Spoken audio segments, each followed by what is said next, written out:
Coming up on the Track Stitch podcast, it's the world champs in Tokyo, but from 34 years ago. And we dive into a race from a legend of the sport, a hidden race that not many people have seen, and ask the question, how it stack up today. All that and more coming up on the Track Stitch, but first, it's the Track Stitch Band. Riders bearing down on top of Ngugi. Ngugi digs deep and he's got no more. And Andrew Lloyd wins it up. Récupéré ensuite chez lui au Maroc à Ifrane. La Web, il est parti à la Web, il a tenté le coup du siècle là. Oui, surprendre tout le monde. Au 800.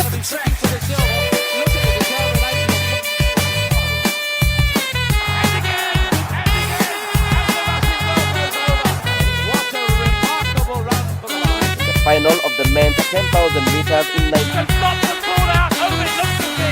Who else is in the race? The wave is there, the confidence is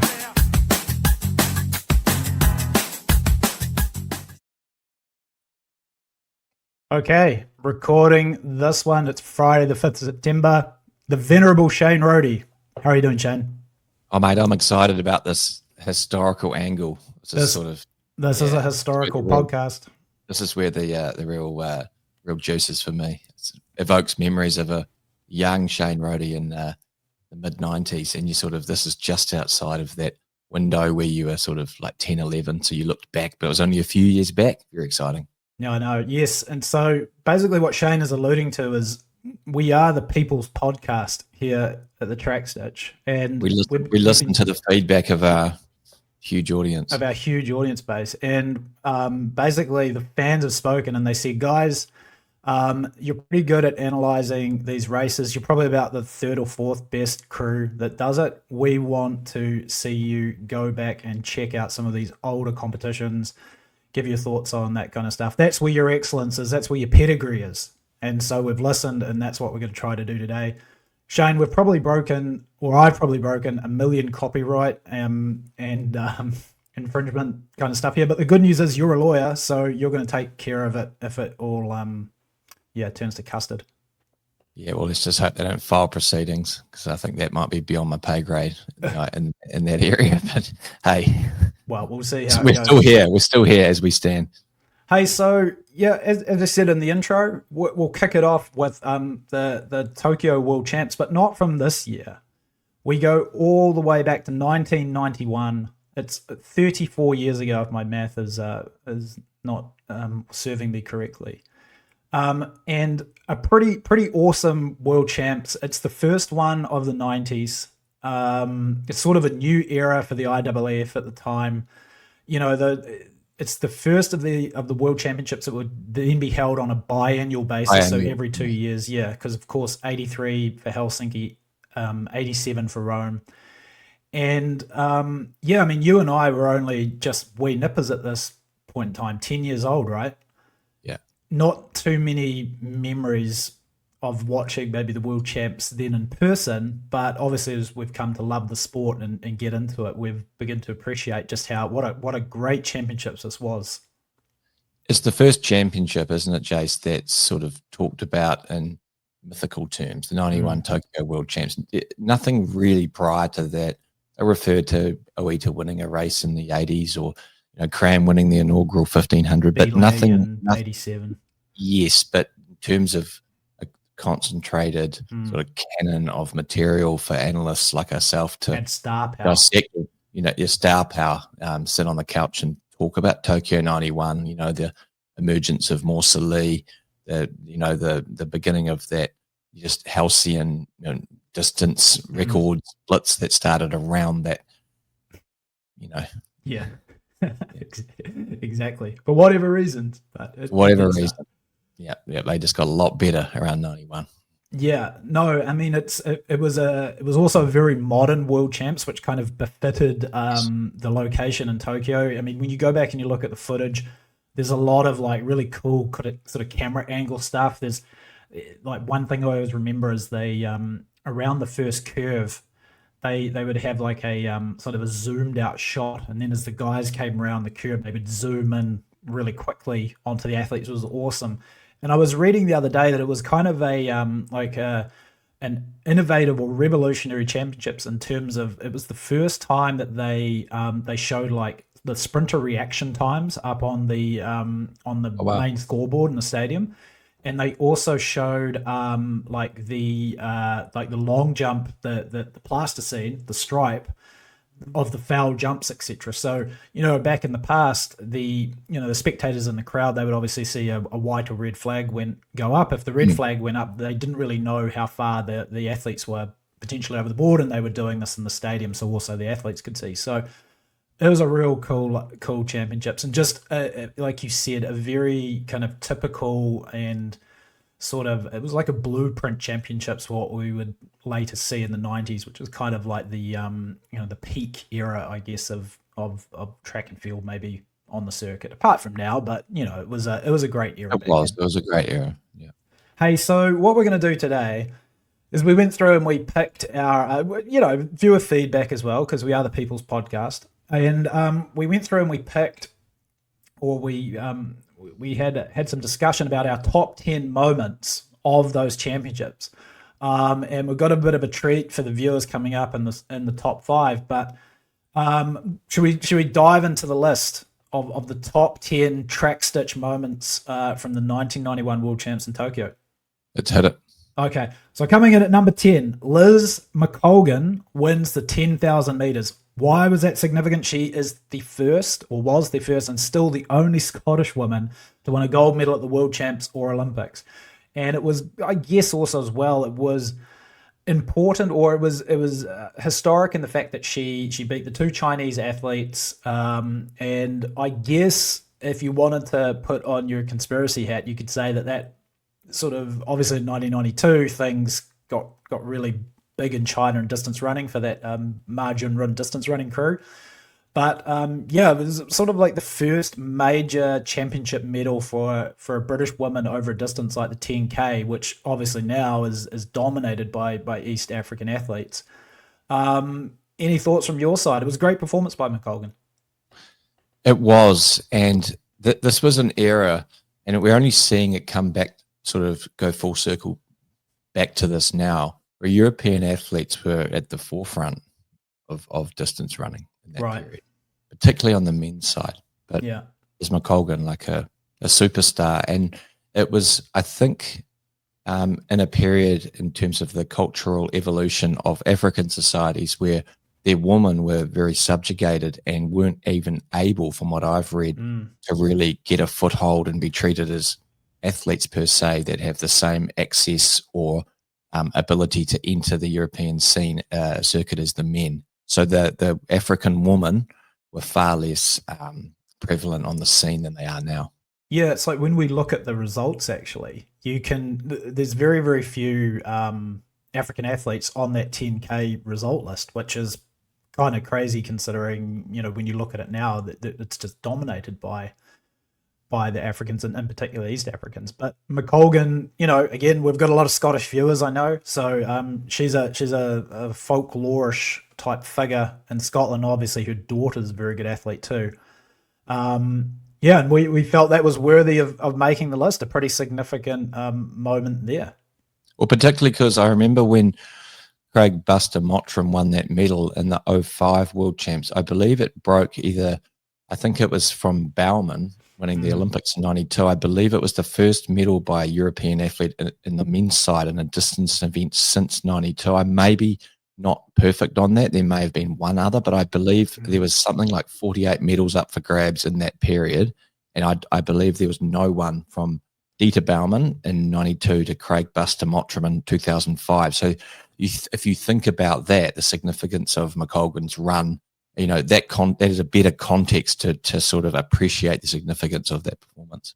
Yeah, and I'm definitely not going to bet you on that one because I'm pretty sure you are right about that. You're very, very good. Probably get called out by one of someone like Richard Swan. Yes, or Ken Maloney. Ken Maloney. 2 guys who love the sport with lots of time on their hands. Although Ken will be grinding away.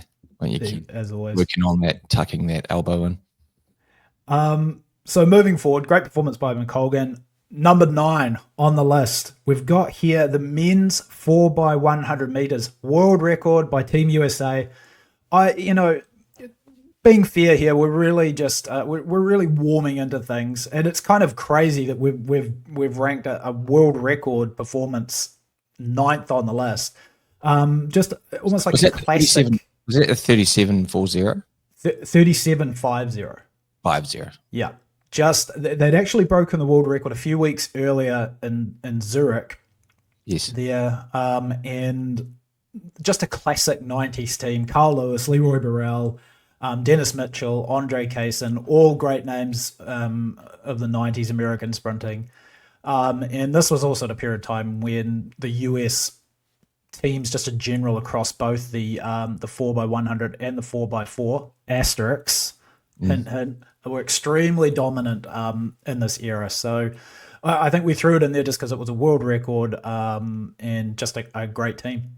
I remember one of my earliest memories of reading about track and field. I believe I was 11 or 12, and it was a track and field news magazine that somehow I'd come across, and it had this image of Lewis and Leroy Burrell with their shirts off, training in Santa Monica, and it was an article about Joey Douglas's Santa Monica Track Club, and it just had the most mythical kind of evoked the most mythical vibe that these guys in this faraway land, world record holders, this one club with concentrated athletes, the palms in the background. It's a very cool memory.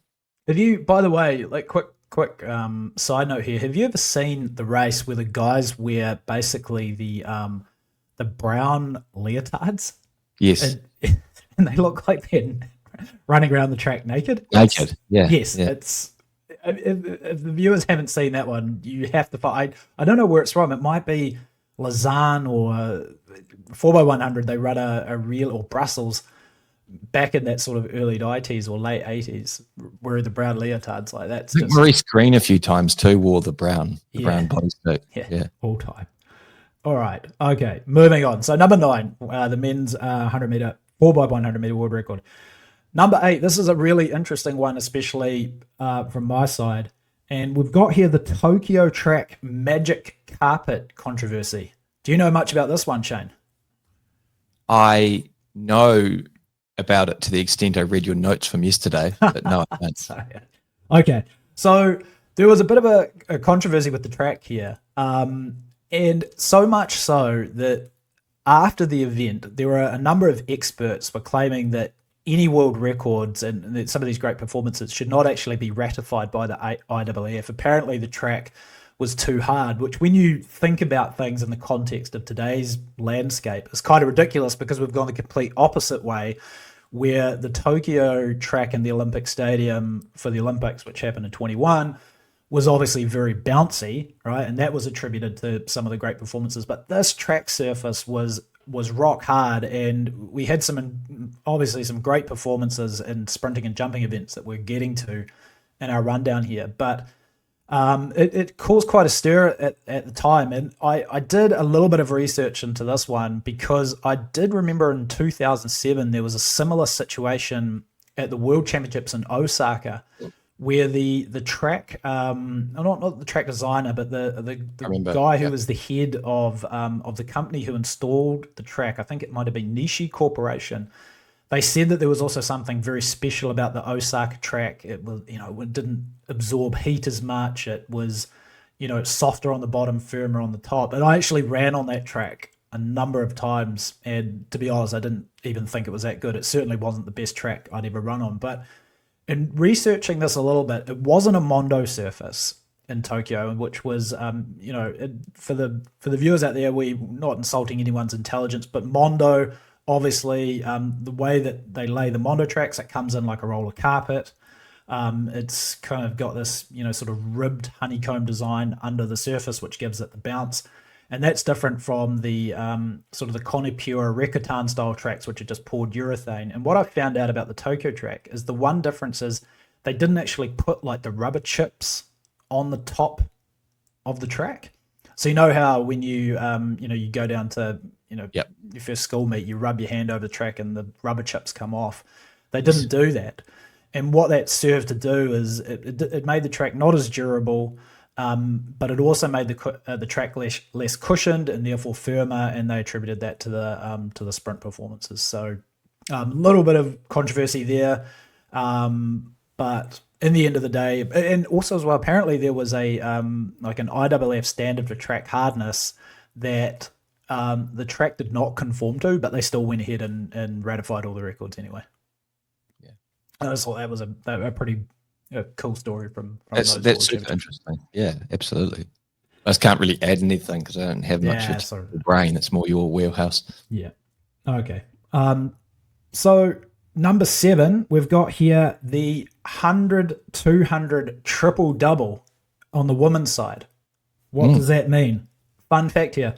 This is the only time in history that the 1, 2, and 3 finishes from the 100 meters on the women's side, I didn't research the men's side, but on the women's side, also went 1, 2, 3 in the 200. Wow. Who would have thought? So, Katrin Krabbe, the Great White Hope from Germany, the long blonde hair, the Claudia Schiffer looks. She wins over Gwen Torrance and Merlene Ottey. They repeated it in the 200 meters. So again, like a pretty historic double for Katrin Krabbe as a white European to come into the sprint world and win. But then, of course, some things happened, and yeah, we don't need to delve into it too much. But yeah, that's pretty interesting, right? It's crazy when you think about it. I mean, okay, so it's crazy because it doesn't seem to happen very often. But if you in cycling, once a podium or the top guys in terms of their aerobic capacity separate themselves and often just are the same top guys, and same in men's in distance running, where the people with the best aerobic capacity tend to be right up there, 2 or 3 names for, provided they don't get injured or they don't fall away 5, 6, 7, 8, 9 years, like Geb, Farah, Bekele, what's the guy from the Ugandan world record holder? His name's Chip Guy.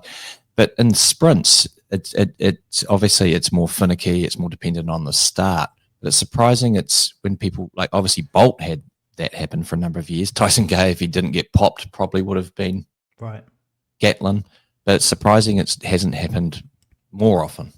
Yeah, and it also hasn't happened at the Olympic Games either.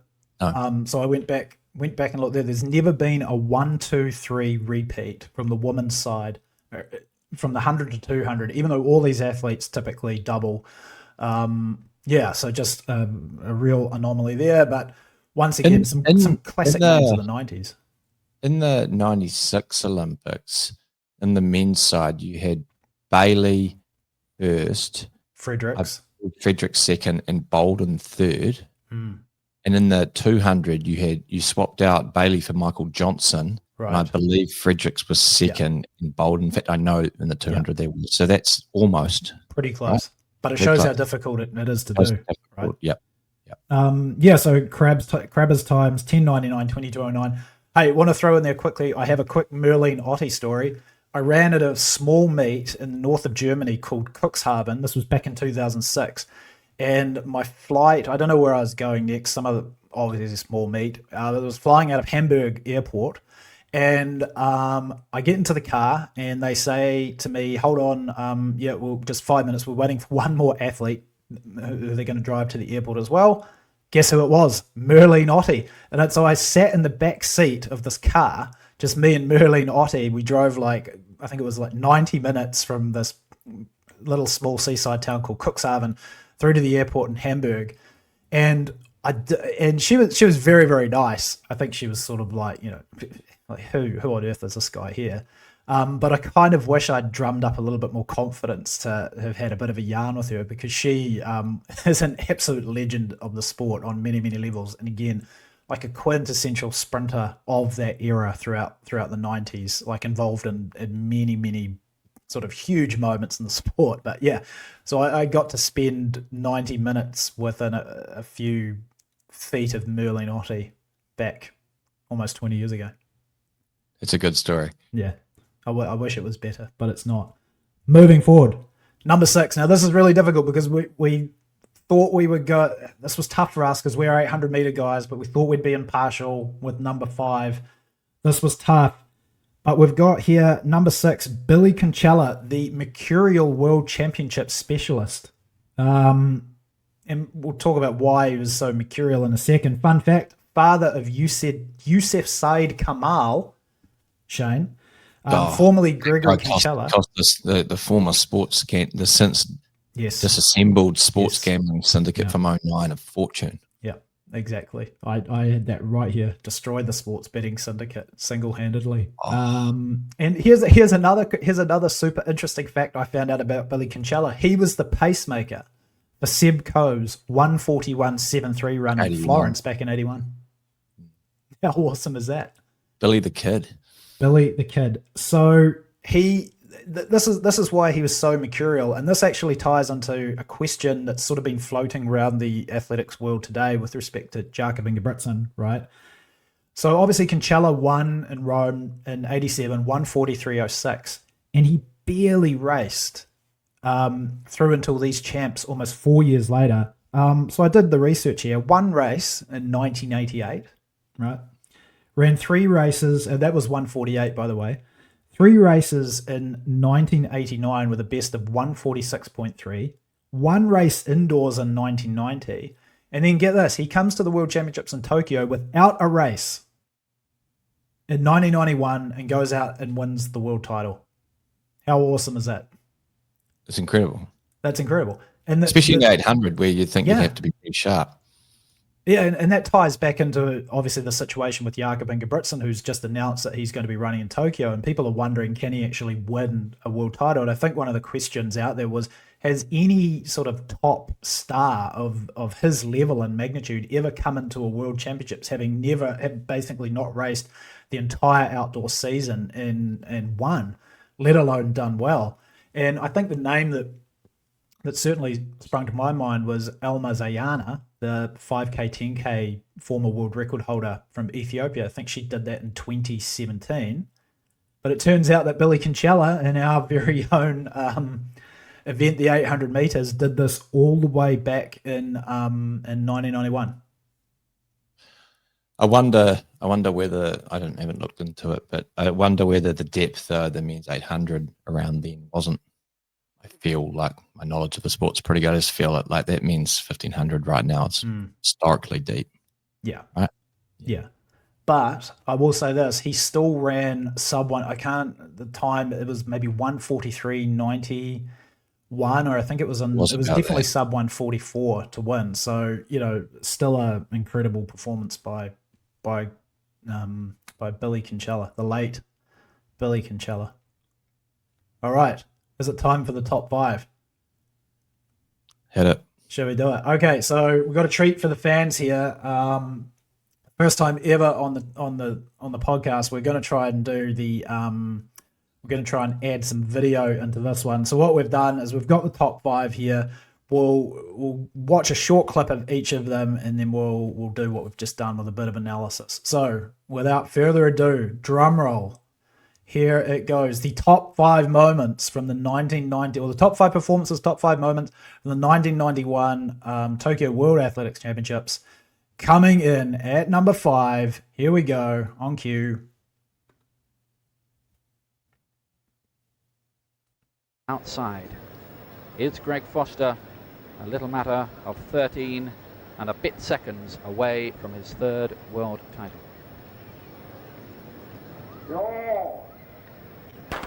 This time they get away. Foster was just a little slowly out. McCoy went very quickly. McCoy in the lead at the moment. Foster's come back to him. Jarrett's got plenty of work to do. It's Foster who leads at the moment. Also going well there is Jack Pierce. Foster's got this in his pocket. Foster and Jack Pierce on the line. Maybe Pierce grabbed that, or was it Foster? Is very, very close indeed between the 2 Americans. And Tony Jarrett, the British hope, just never ever got into the picture. Very, very close. Number 5, Greg Foster goes 3 for 3 at the World. That worked quite well, Shane. That went great. We'll just see if the next. I was enthralled by that. That was a great race. I've never seen that. Yes. Race. So Greg Foster, massively underrated hurdler. Never broke 13 seconds for the 110, but this was his 3rd consecutive 110 meter world title, which it's a feat that's only been matched by Grant Holloway. Now, Alan Johnson, I believe, has 4 world titles, right? But he didn't do them all in a row. I think he did two doubles back to back.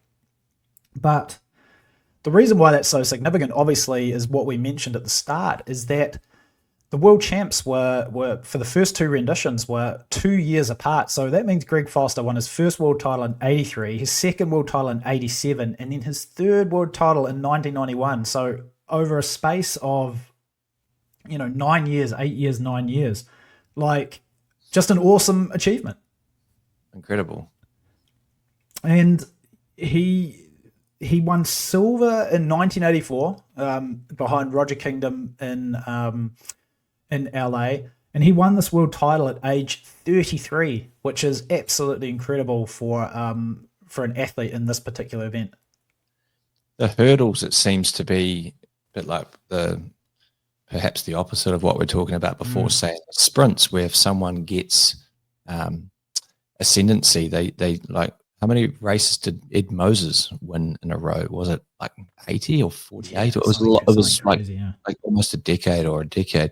And yeah, Alan Johnson, I remember when we were growing up, Jace, he was the guy, and there was just no one else. Alan do you remember when he came to the Robin Tate Classic? Yes, I do. Colin awesome. Jackson, and it was another one who for a number of years was the undisputed king of the short hurdles. So yeah, it's an interesting one.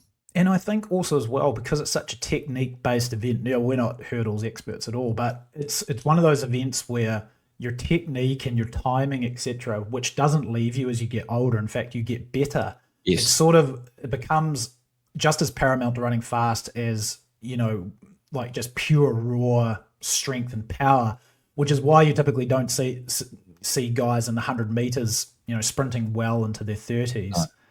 Bolt set his world record. It seemed like he was super old, but he wasn't. He was only like 21 or 22 when he did it.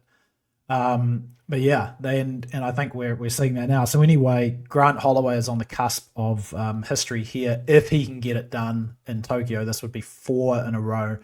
So he's matched Greg Foster. But of course, we both wonder what Tinch is paying, because he could be sort of a forerunner for to piggyback on for the re-emergence of the sports betting syndicate. Jason's got like a nervous reaction to the an allergic reaction to the PTSD from the 2009 sports betting syndicate going. All right. So that was our number 5 moment.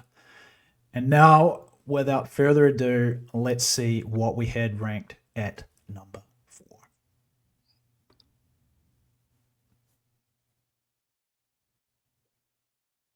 The men's 1500 meter final, and the world record holder Said Awita listed there is in this field at the top of that caption. Cacho of Spain will be dangerous. Morsley will be the favourite, the 21-year-old Algerian wearing number 15. And they can hear us if we want to do some commentary. Classic of the field world's here. Classic top field. 10 this year are in the field. The European champion Jens Peter Herold there wearing number 488. But it's Quebec 1. Morsley still in the perfect position in second place. Herold is there.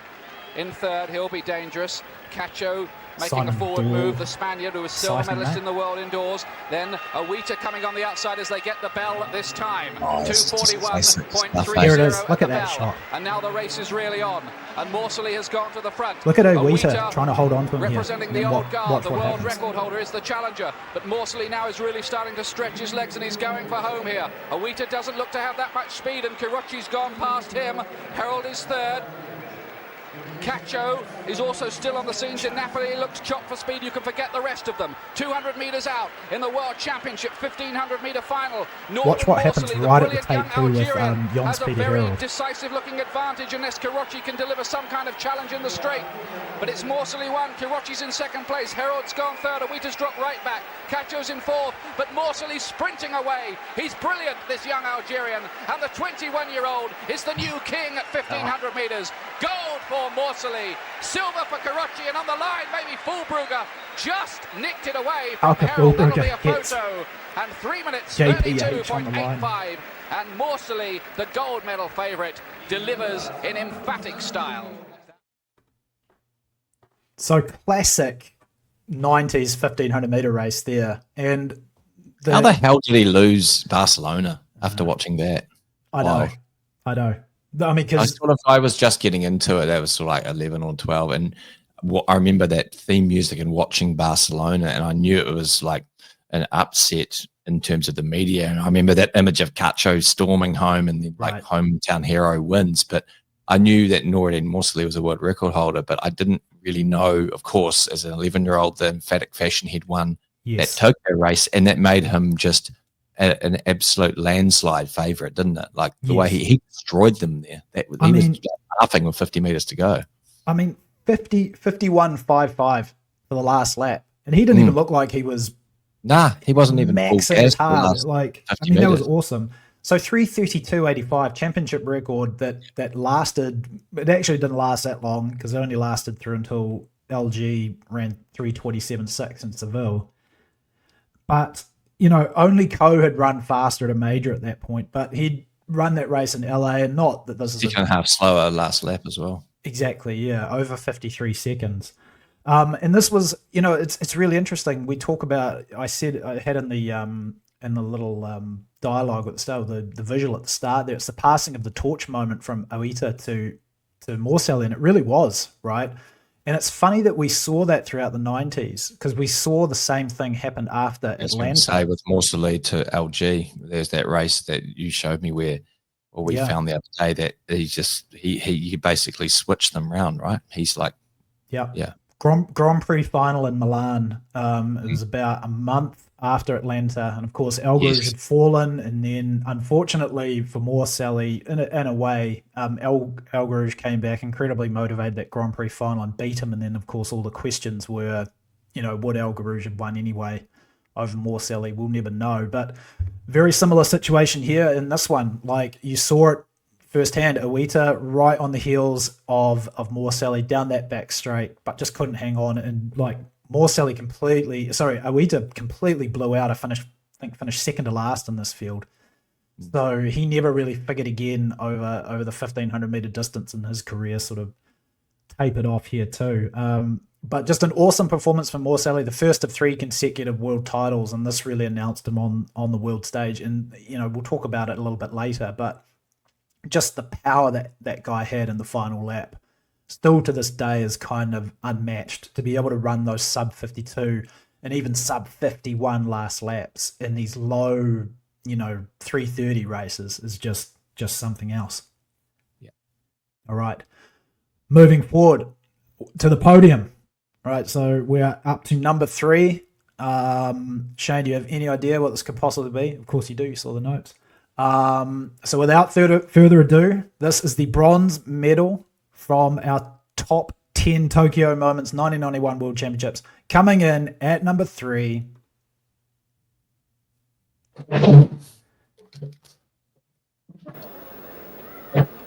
Surin, Stewart, Burrell, Christie, Lewis, Mitchell, Fredericks and Da Silva. The World Championship 100-meter final of 1991.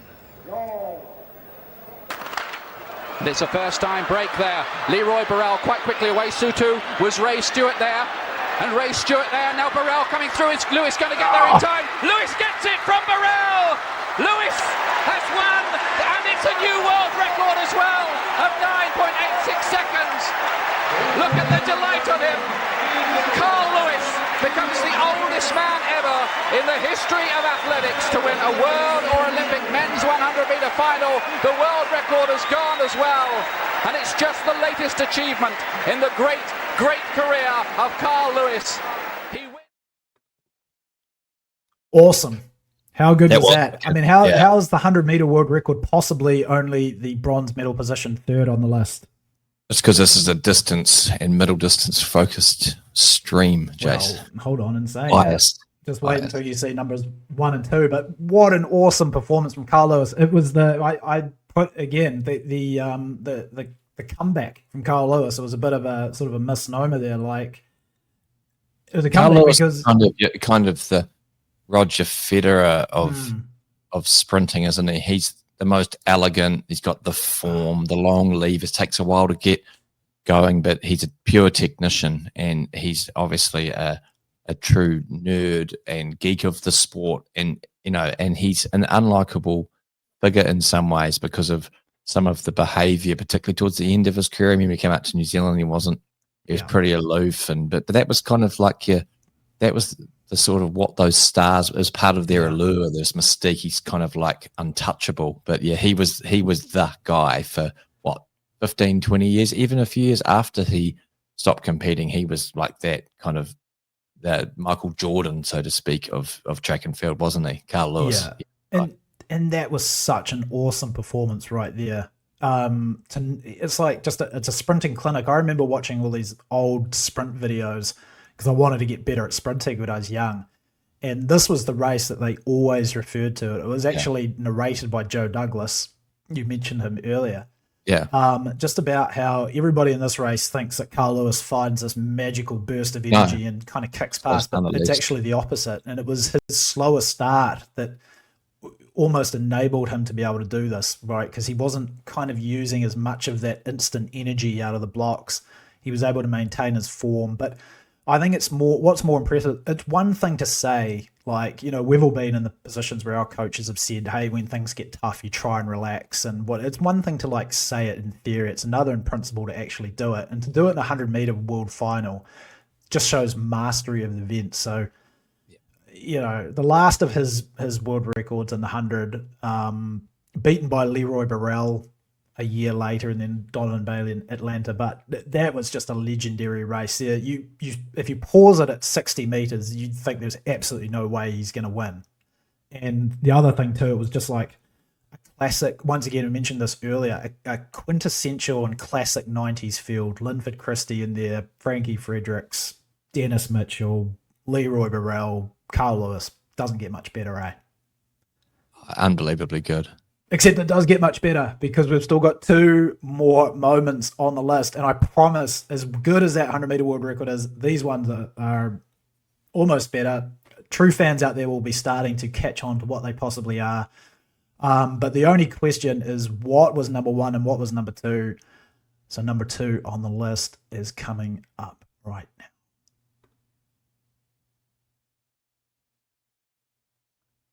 Oh. The final event on the track of the 1991 World Championships is the 4x400 meter relay, and this promises to be something really exciting. The United States, the favourites in 5. Britain, fancied by a lot of people to push them hard. Britain 2, close for 3rd place. And a brilliant run by Quincy Watts. Look at John Regis. 43.6 and Derek Redmond in 44 seconds. Up front, United States and Great Britain still Regis was locked honestly in a terrific battle. Akabusi was the Jamaica, big star, but Regis, Germany man, 5, he was Yugoslavia 6. John Regis massive starts to part of attack this. Danny Look at Everett. him. What a leg Regis has run here. He's held on to one of the top 400 meter runners in the world, and he's really a 200 meter specialist. And they hand over this time. God, this is Still America and Britain, hardly anything between them. A tremendous battle this really is between them. And it's going to be Pettigrew against Akabusi on the last leg. Pettigrew, the individual champion. Akabusi, bronze medalist in the 400 meter hurdles. 44 wow, was he the individual champion as well, Pettigrew? 200 meters to go. That's wild. Pettigrew Yeah, under that's why threat. this is so Surely good. Akabusi can't do this, can he, against the 400 meter specialist. USA 1, Britain 2. The race for the bronze medal being led by the Jamaicans at the moment. Pettigrew hung on. Here comes Akabusi on his outside. Chris Akabusi trying to drive for the goal. Pettigrew is carrying out. And Chris Akabusi, this will be a tremendous victory if he does it. He does. It's Britain's goal. USA silver. And Jamaica get the bronze medal. And that was a tremendous run from Chris Akabusi, the 400 meter hurdler, to beat the individual 400 meter champion on the last leg. 2 minutes 57.54, and Britain upset the Americans and take the gold. How good's that? Wow, that was wild. That's so What's good. the record? Is the record still 254.20 US? I don't know what year it is. I just remember a bit of Bruce McAvaney, one of our favourite commentators, when Michael Johnson was leading the charge in the men's 4x4 in, I believe, Seville in '99. And then he came around the bend and he was bashing those little towards the sort of an imaginary ceiling at his eye line, and he's like 254.20. I believe it may even be beyond this freak. Yeah. Yeah, So, and they were way off that day. They were like 258 or 257. Yeah. So that's a crazy record. Yeah, it was. I mean, it was the reason why this was obviously so big is because the US men's had an absolute stranglehold on this event forever. And then this team of the US was obviously very stacked, right? Andrew Volman, Quincy Watts, who would win the Olympics a year later. You heard Peter Matthews on the, well, actually, maybe not on that commentary, but if you listen to the full thing, I think Watts splits 43-6 or 43-7. So that's awesome. Antonio Pettigrew and Danny Everett. So that team was awesome. And then this UK team that had John Regis in it, who was a 200-meter specialist, and then Chris Akabusi, a 400-meter hurdle specialist. For them to pull off the upset there was just so good. And you saw what it meant to those guys. Very short neck, John Regis. He reminded me of, remember the cricketer Gladstone Small? Yeah. Yeah, when he was at the end. Do you know what's funny about John Regis? He's an athlete's agent now, and every now and then I'll see him around. I see him almost every year down in Eugene, either at like NCAAs or US Champs or something. And when I was working for Adidas, he would often bring in some athletes as well, and I would always say to him, I would always bring up the 4x4. I'd be like, mate, the best race you ever ran was that leg of the 4x4, and he'd always get this big grin on his face and. Because he was the British record holder in the 200 for a long time. Yes, World Championship gold medalist. He was very. He was a star, like in for us sprinter. Yeah, for us nerds in this very esoteric, marginal sport. I mean, John Regis was a star. Yeah, and big sense of Commonwealth pride there, Shane. As the Brits come through to take down the Americans. Very convenient of us, isn't it? Yeah, exactly. But that was an awesome performance. Like easily the best 4x400 meters of what all did time. What did old mate Akabusi split? I'm not sure. Actually, I should have looked that one up. But I'm glad you brought back Akabusi back up before we go on to the gold medal winner. Like a lot of people say that the 400-meter hurdles and the 800 meters are very similar in terms of the energy systems that you need, right? Like maybe the 400-meter hurdles is actually even more closely related to the 800 than the 400, right? You've still got to run at this incredibly high level, but you've got these short bursts of anaerobic energy needed to get over the hurdles. And maybe that actually helped Chris Akabusi in this one here because he showed strength of almost like a middle distance run. It could have been David Rudisha there, like rolling past. How good was Akabusi's form when he came off the crown of the bend? When he kicked, he looked. Yeah, and it's funny because when I look at that one, I'm like, you know what? If Pettigrew I think Pettigrew may have underestimated him a little bit there because you saw Pettigrew try and fight back with about 30 meters to go, but it was too late by then. I feel like if he'd maybe pushed a little bit harder on that curve when Akabusi came around him for that first time, maybe just with that extra distance that he would have had to run at that extra speed, who knows what would have happened. But you just wonder too whether Pettigrew and indeed the entire US team, I mean, they've had a history of just dominating all the Olympic, those few world champs, 4x4s. It's almost, you could almost be forgiven if subconsciously they thought it was kind of ceremonial, and to have the comms right on him there. Yeah, well, the individual champion going, oh my God, I'm not running a ceremonial leg here now. I've got this bloody guy who's amazing. Yes, sitting on me. It would have been quite something for him mentally to deal with.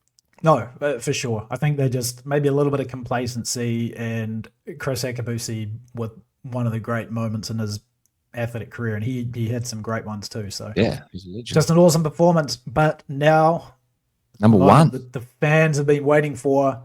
Jace, I hope you're not going to do unlike what are they? A lot of these NBA. There's a lot of pressure for you here. This NBA, and notice I'm putting it all on you because you're the author of this great little segment. When you're watching like a LeBron or the greatest dunks or whatever, and often like 6 or 8 can be as good as one. That's true. One, there's this big build up. So I'm really hoping you've. Well, what could it be? What could it be? The best I moment can't remember because I read it. I was a busy man yesterday, and then I read it all. It's a bit of a haze, so I'm as excited as the viewers right now.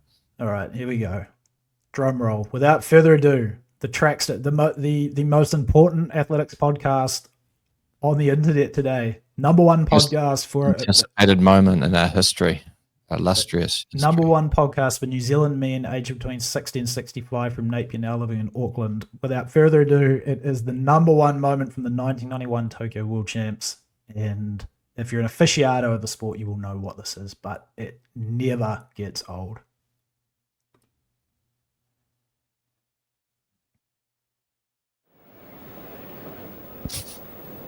And this is a slightly enormous longer segment, anticipation Shane, here in the stadium for what Carl Lewis might produce in the long jump. Carl Lewis. Because what I did is I went through and I showed the final won half that, of the contest. just beat Mike Powell in the American Championships. And already with a season's best of 8:68 in the first round of this competition. Oh, that's a wonderful jump by Carl Lewis. Surely the greatest natural athlete we've ever seen. The long jump distance coming up, it's 8 meters 83. Well, the wind is over the limit. That's the biggest jump of Carl Lewis's life. Rare indeed to two men to jump beyond 850 in one competition, but they have today. Now, Mike Powell is a long way behind Lewis. That's a magnificent jump. That surely is the jump of the day for him. Now, 8:54 before then in second place. Oh, the red flag is raised. He doesn't believe it. Of course, it's really virtually ideal conditions. Were the wind to be at 1.9 or 2 meters per second, the maximum possible advantage, the stimulus of competition, the marvelous facility here, the stimulus of a great athlete here going for it. Well, that's going to be very close indeed.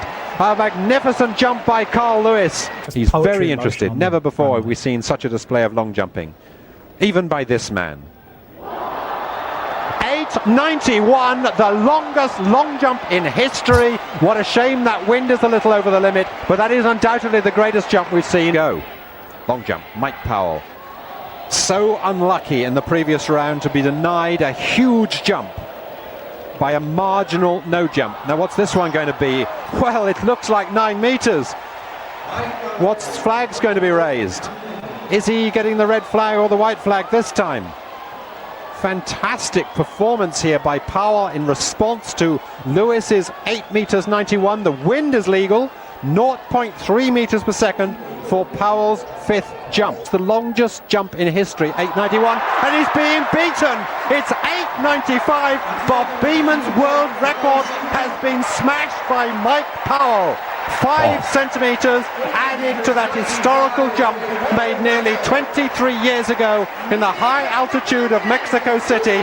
And could we believe it, 2 men in this competition have gone beyond that. Carl Lewis, who's got another jump to come, and Mike Powell now, the world record holder in the long jump. How can he respond to Powell's challenge?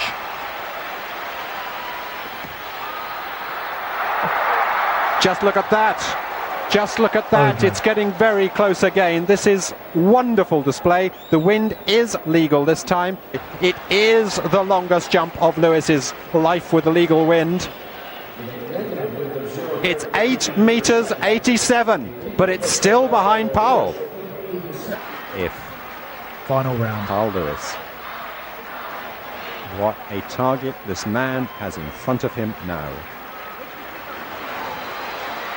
The buzz is growing around this stadium. Man, how nice is his range? Amazing. Look at that. Goodness. Well, whatever. What a response. It's close to 9 meters yet again.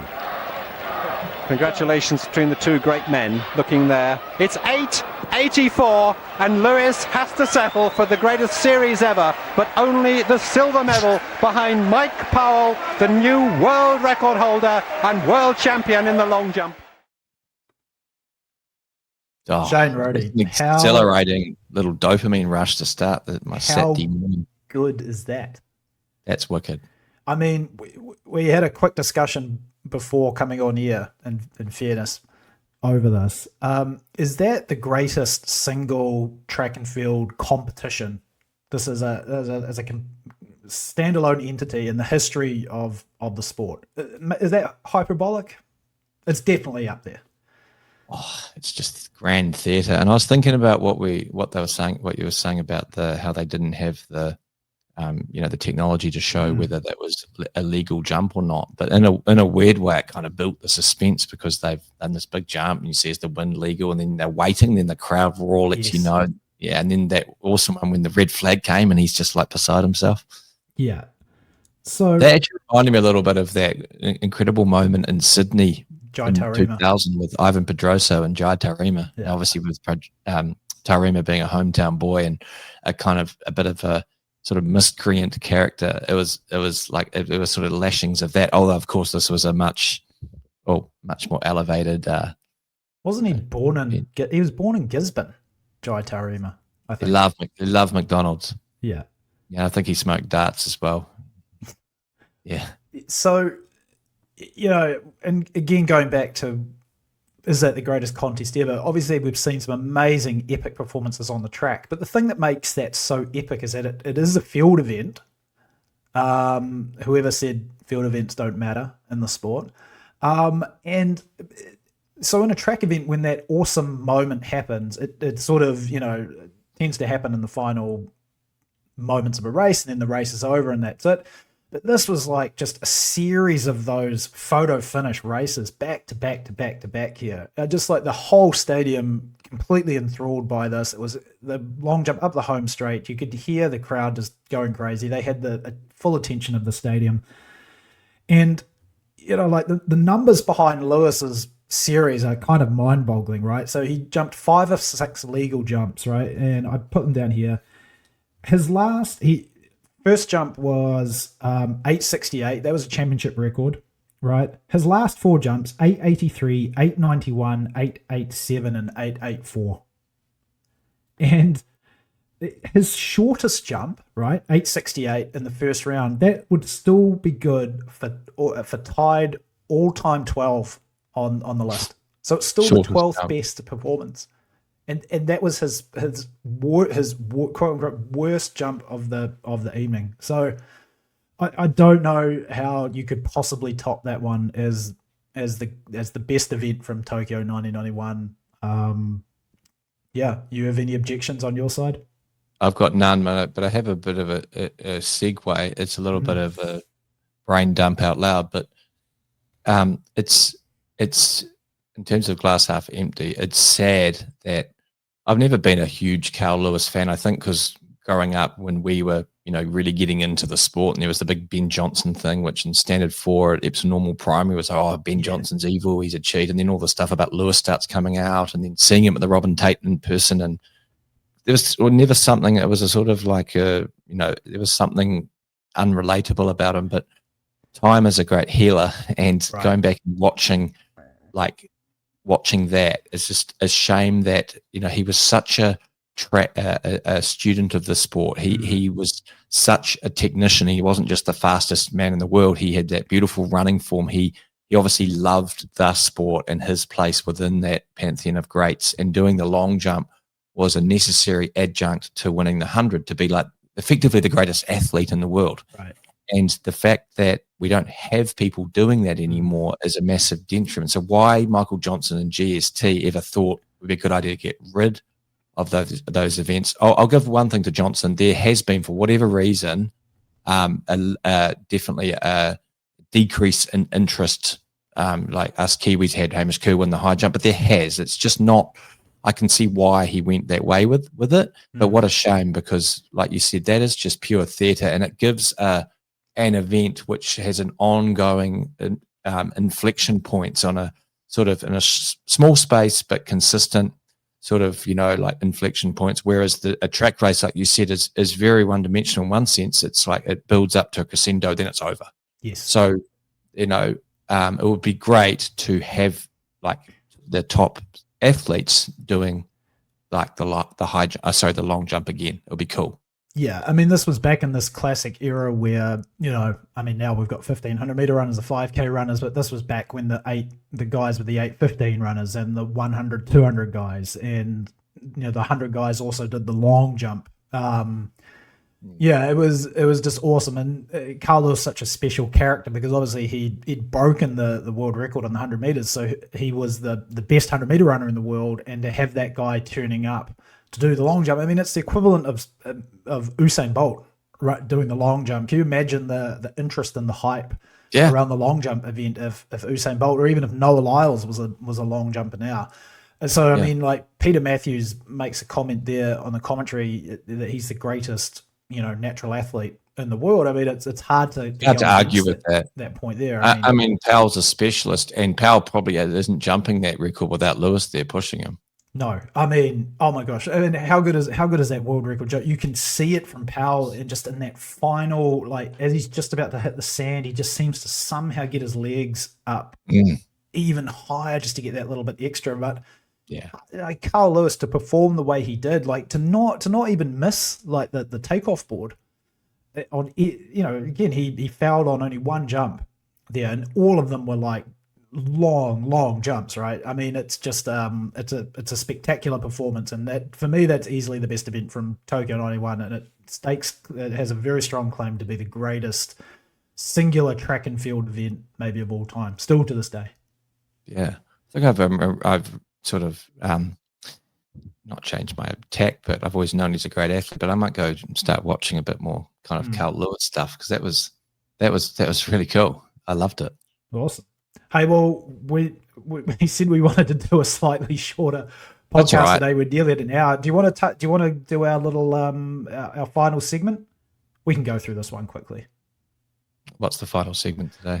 Oh, well, we mentioned him at number 4, Nuruddin Morselli. Yes, of course. I will do it. Yeah, we'll do it. Okay, Nuruddin Morselli. Obviously, rises to prominence with his win in Tokyo 91, goes on to become the preeminent middle distance runner, the GOAT at that point in time in the early 90s. He was the world record holder in the 1,500 meters, the mile, the 2,000 meters, the 3,000 meters. And then we have this performance here. And the background is I had never, ever seen this race before until I came across the footage of it on this like random like Chinese YouTube channel. I think it's Japanese. It could be Korean. Mandarin, Japanese, Korean, not our strongest second languages. But came across this this footage, and we can actually link it down in the YouTube description afterwards, because people should go and watch these. This guy has got all these like hidden this footage of these races that are not part of like Western search engines, like the Morselli world record mile from 1994. Word of warning to those viewers, sorry to interrupt, Jason, before I forget. If those two of you that we know will watch this, when you try and click on the link, it likely won't work. So you'll have to download this app, which is like the Japanese, I understand it, version of YouTube. Download that app, and then it will let you watch it. But if you try and watch just off a browser, I don't think it will work. But sorry, Jason. I think that's right on your phone. I was able to watch these on my browser on my computer, but either way, you should have it on your phone because it's awesome anyway. And like this guy's got Morselli's world mile record. He's got his 800 meter PR. He's got the 3,000 meter world record, the 2K, and also this here. Now this is Nuruddin Morselli's 5,000 meter PR, and it was run at Zurich in the beginning of August back in 1994. And another treat for you, Shane, since this is the episode of media for the Track Stitch, I've got here the final 500 meters of this race. So should we check it out and then just discuss the race? I actually haven't watched this. I saved it for the podcast because I've read about that in the Auckland Grammar Library, the social outcast that I was. I used to read track and field news in the library. Richard Tom, my English teacher, loved it and ordered this very expensive magazine, coveted Track and Field News, and I used to go down and read it. And I remember reading about this race and thinking, man, that's an incredible last lap. And what does that mean for him in the 5,000? Yeah. So I'm excited as the viewers to watch this for the first time. So check this out. This is Nuruddin Morselli, 1994, Weltklasse Zurich. We're going to discuss this quickly afterwards. It was a world record attempt, and this is the final 500 meters of that race. Morsellis K.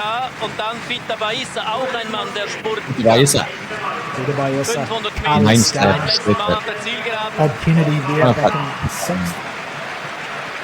the Bias has a bit like tennis player Tim Henman, nearly me. Der 51, das ist Brahim Lalafi, der Marokkaner. Jetzt beginnt Morselli seinen Steigerungslauf hier und K muss einsehen, bei einem solch langsamen Rennen ist dieser Morselli nicht zu halten. Das ist das, was der Algerier probieren wollte. Kann nicht mithalten und auf der letzten Runde den Spurt anbringen und bei einem Tempo von 13,10 kann er das lange tun. Nureddin Morselli mit einer Schlussrunde, die sich gewaschen hat. Das wird eine 55er Schlussrunde werden. So the commentator there just said quickly, he's like, this looks like a 55-second last lap. Der Blick auf die Uhr. Kommt zu einer Zeit um die 13-Minuten-Grenze. Das ist ein unglaublicher Rennspurt, den Morselli da hinlegt. Und dahinter Morselli 13:03,85 und Baissa schlägt K auch noch. 51.93 Ein for the last lap. unwahrscheinliches Rennen auf der Schlussstrecke. Der letzte Kilometer 2:26,4 für Nureddin Morselli und die letzten 400 Meter ungefähr 55 Sekunden. What year was this? 1994. 94. Yep. Wow. So They interesting ranked him footnotes. number one that year. They ranked him number one in track and field news because he also ran 13:07 that year. Yeah. Yes, he did. With a similarly fast last lap. Yeah. Both of them had very fast last laps. So this is a really interesting night in Zurich, and you may have noticed, probably not, only unless I told you about it, that the outside lanes of the track were very wet that night, and the reason is because a massive rainstorm had come through the event earlier in the night. It wreaked havoc on a lot of events. Wilson Kipketer won the 800 in 146.12, right? The Zurich A race, 146.1. Venuste Nyongabo ran 336.15 in the 1500 because of the rain, and Moses Kiptanui 808 in the steeplechase, and obviously a year later he ran 7:59 and broke the world record. This was a world record attempt. The world record at the time was 12:56.96, and Morselli still ran the 11th fastest time in history. And I got the splits down here. And this is just why the sport was so awesome back then, because even though this was a world record attempt, it was very much still a race. And you know, I implore everybody to watch the full race after this, because it's fascinating what happens, especially after 3,000 meters. But these are the 1K splits. So they go out 2:34.6 for the first K, 2:38.35 for the second K. It slows down to 2:43.45, so almost 10 seconds slower between the first and the third K. They hit 3K in 7:56.4. It's still on world record pace. The next kilometer is really, really interesting. It's 2:41.02, but Khalid Skar actually gets pissed off after about 3,400 meters and puts in this 200-meter spurt to kind of kickstart the field again for some reason, because I think he knows that Morselli's trying to slow the race down and recover. And then he drops out. He steps out and lets Morselli regain the pace. And then obviously 2:26.4 for that final K, but they do it all, or Morselli does it all in that 51.3 final, 51.9 final lap. So just an incredible performance from Morselli. And the thing that you notice, very, very similar to that Tokyo final lap in the in the 1500 there, this quintessential sub 52, just blow the doors off everybody final lap from Morselli. Almost as if he was in the same physiological state after 4,600 meters of this one as he was after 1,100 meters in all these 1,500 meter races. That mile between 3K and 4,600 was 4:15. So they still went through it world record pace. Morselli backs off the pace to recover and then has the ability to have this massive kick. How good's that, Shane? Here's a question for you. So it's unfair to people like Herb Elliott to ask this question, and in terms of who would you put your life on to win out of a 1,500 meter race between all of the sort of widely accepted, the consensus around the greats, right? But who would be, just as off the top of your head, without justifying it, who'd be your top 6 1500 meter milers of all time? Just off the top of my head. Yeah. Alga Rouge 1. Yep. Doesn't have to be in order. Yeah. Oh, okay. Alga Rouge, Morcelli, Yep. Sebastian Coe, Steve Ovett. So that's probably a bit of a homer pick, but we'll just go. That's 4. I don't want to be disrespectful to the guys back in a past era. Herb Elliott, and then, man, I'm just trying to think. I've got Ingebrigtsen in my mind. I've got Jim Ryan in my mind. I've got John Walker in my mind. That's where it gets the pointy end. What about Snell? Haven't got Snell in there. No, I think he was definitely a better 800 meter runner. He was, but he won that 1500 in Tokyo like those guys, but standing still, and he was a world mile record holder. No, so it's tough. I don't know. I'm going to put an asterisk on spot number 6, but I think my top 5 is. So who'd you have? You've got Morcelli, Alga Rouge, Seb Coe, and then Herb Elliott. Because, I mean, when you go back and you look at the performances of Elliott back in that era and the fact that he just was unbeaten, he retired so early. He beat Michael Yasi by, I believe, 2.6 seconds in that 1500. And I read this great article about talking who would win between Elliott and Snell, and the author gave all these very, very good logical reasoning why he thought Elliott would, in his words, simply run away from Snell. Like Herb Elliott had that. Him and Alga Rouge had that similar gait, right? That slight lean forward, and Herb Elliott never lost a race. I know.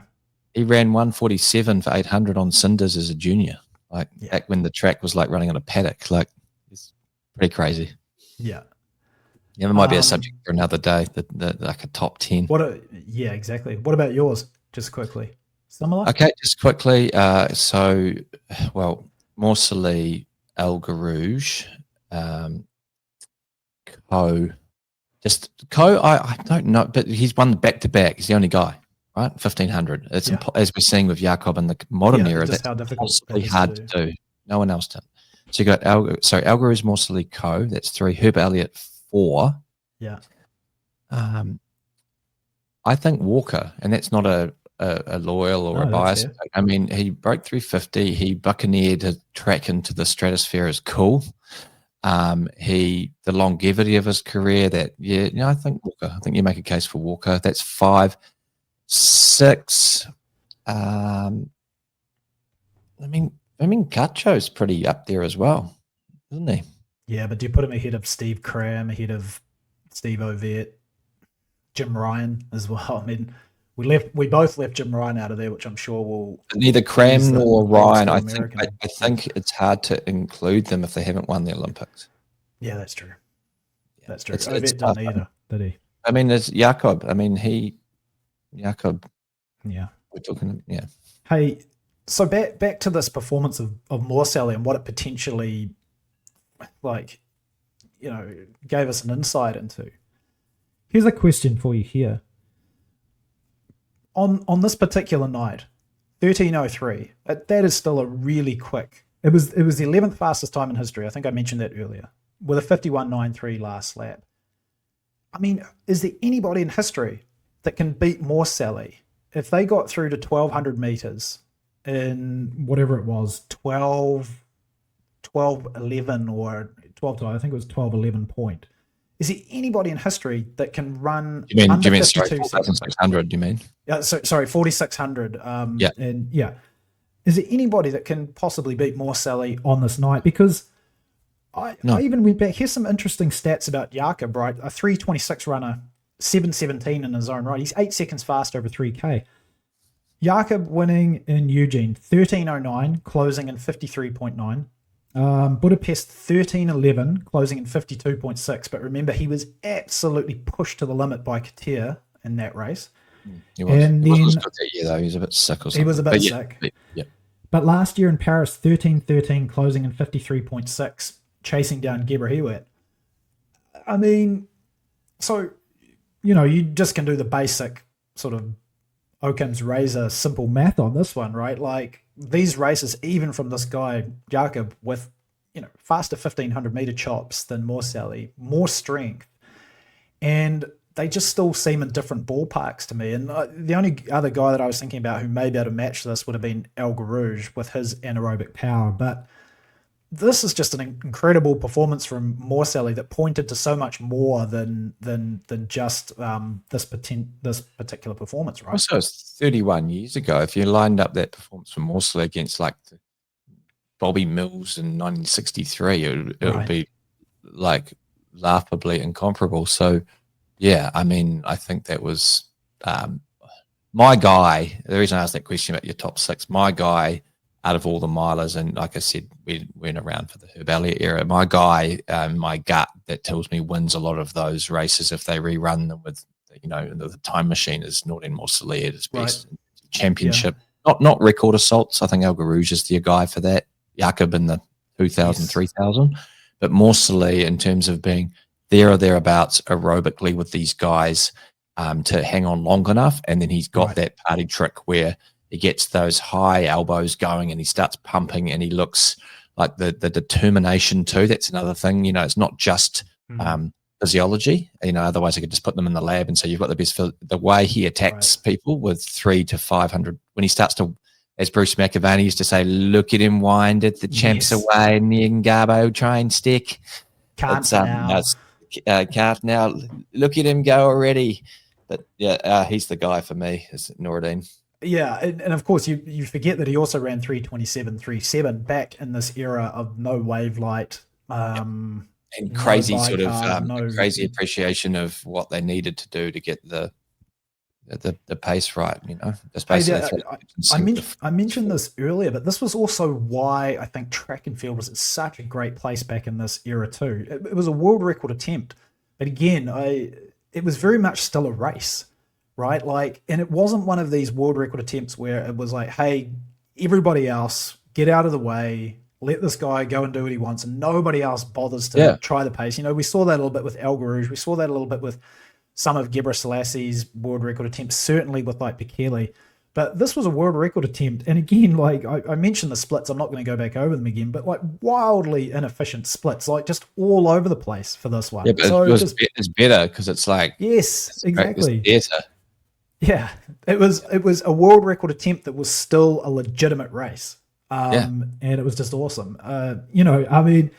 Hey, just mentioning that 1994 season, he also broke the world record in the 3K in Monaco, 7:25.11, and absolutely destroyed Geb, who was the 5,000 meter world record holder at that time.